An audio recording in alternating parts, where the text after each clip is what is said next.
Years before their NFL paths ever crossed, Geno Smith unknowingly delivered a moment that Travis Kelce still remembers to this day.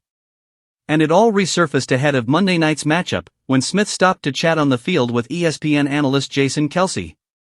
The two shared a laugh over a story that sits somewhere between comedy, heartbreak, and pure destiny. Jason didn't waste time bringing up the moment. He told Smith that he had ruined Travis's chances of ever playing quarterback at West Virginia after showing him up at a recruiting camp. Smith just grinned and apologized, saying it all worked out anyway. And considering everything that followed, he was right. The backstory goes back to their high school days, long before Travis Kelce became one of the greatest tight ends in football history.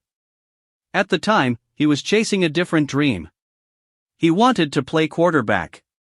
And West Virginia brought him in to compete for that chance under the Rich Rodriguez era. There, lining up beside him, was a young Geno Smith already polished, already confident, already throwing the ball with a level of ease Kelce had never seen before. Kelce told the full story himself during an episode of New Heights, recalling the moment with a mixture of humor and lingering disbelief. He remembered watching Geno spin the ball with perfect precision, each throw snapping out of his hand like it belonged in a highlight reel.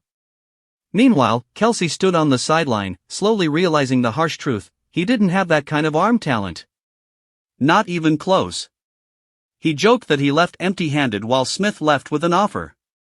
But behind the joke is something much more interesting. That moment nudged Kelce away from quarterback and eventually toward tight end, a position he would completely redefine. The irony is almost poetic. The quarterback who unintentionally ended Kelce's dream of playing quarterback became the spark that pushed him into becoming one of the most dominant offensive weapons the NFL has ever seen. Smith didn't just outthrow him that day, he changed the entire direction of Kelce's football career without even knowing it. And now, all these years later, the two can laugh about it. Smith remembers the camp. Kelce remembers the throws. And together they can look back knowing it truly did work out for everyone involved. Sometimes a humbling moment ends up being the best thing that ever happens. For Travis Kelce, it didn't just work out, it helped turn him into a legend.